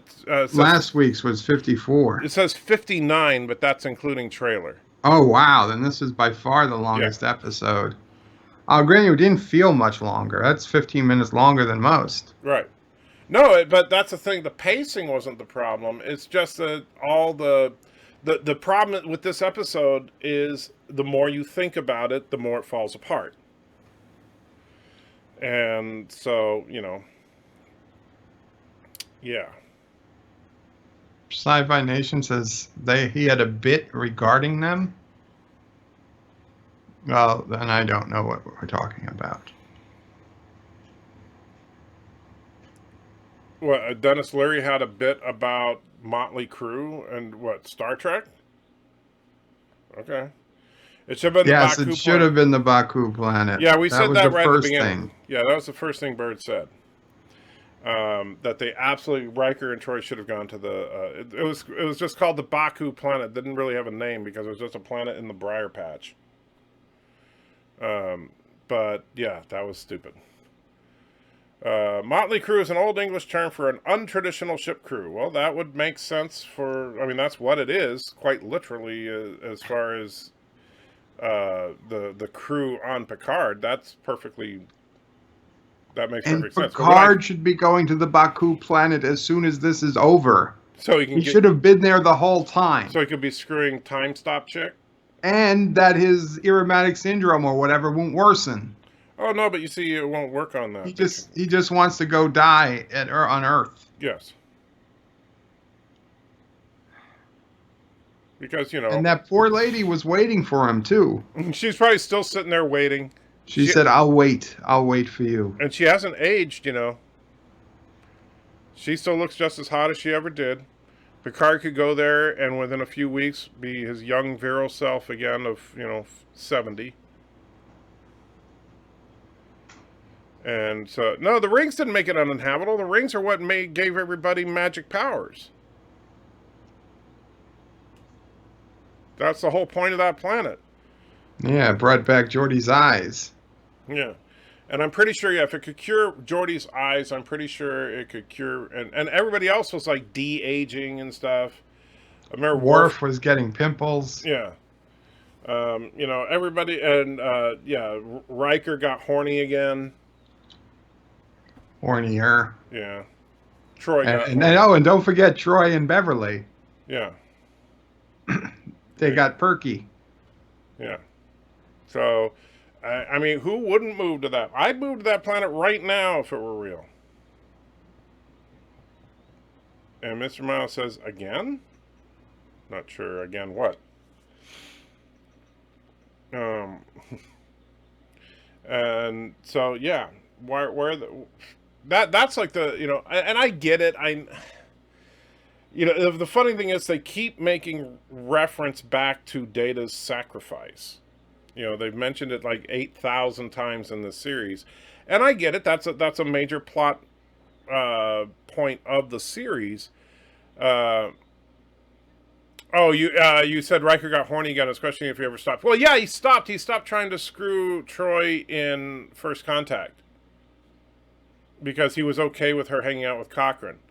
But then he got horny again because they went to the planet with the radiation that's like Viagra radiation. Captain Track, I will check my mail. But yeah, so they keep going back to this Data sacrificing himself in Nemesis, which is fine. It's funny that they keep referring back to, I'm sure that half the people that watch this show are like, that's funny. Why do they keep making up that Data killed himself? Because nobody watched Nemesis. It was like nobody went to see that movie.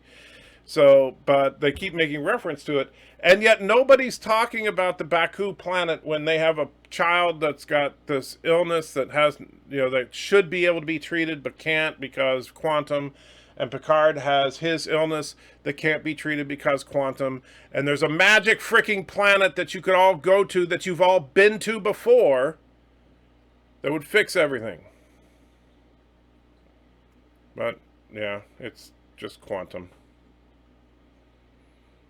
That's what this episode should be. This, welcome to the Riker home. Quantum. Chateau de Quantum. Oh, Troy made reference to the ready room, but you meant the conference room. That's true. They used to solve things at the conference room. Yeah. The ready room was just his desk. I didn't even pick up on that. I think they just wanted to use the term ready room. Yeah. All right, so I am going to wrap it up because, I am getting tired sci-fi, and I got to get a video done, which won't take too long because I'm going to be really lazy with this one. And so, everybody, if you haven't already, you should be subscribed to Bird of Prey 5. If for no other reason, I'm just telling you that because if I don't, it's bad manners. Well, thank you, I guess. Yeah. And remember, as we're wrapping things up, that to take good care of yourself, take good care of your families, and above all, let your children go out and slaughter unicorns for you to eat. That's really what it's all about. Why do you miss me, Mercer? You can see me every day. Nobody misses you, Bird. Making your way with the nerds. Sing along, Bird. Takes everything you've got. Nothing's showing up yet. Taking You can't hear it through the mic. No, I can't hear it through the mic. Or the then you can speakers. hear it sing. Wouldn't you like to just get laid? Sometimes you wanna go where all the Trekkies know your name, and they're always glad you came. You wanna be in a galaxy where Star Trek isn't lame. You wanna go where everybody knows your name. Turds of a feather flock together, that's what we believe. We know a place that's got you covered, a place to get relief. Wouldn't you like to say me poo? Sometimes you wanna go where Turnistanies know your name, and all Kurogans are to blame. You wanna be where you can see Kuroga go up in flames. You wanna go where everybody knows your name.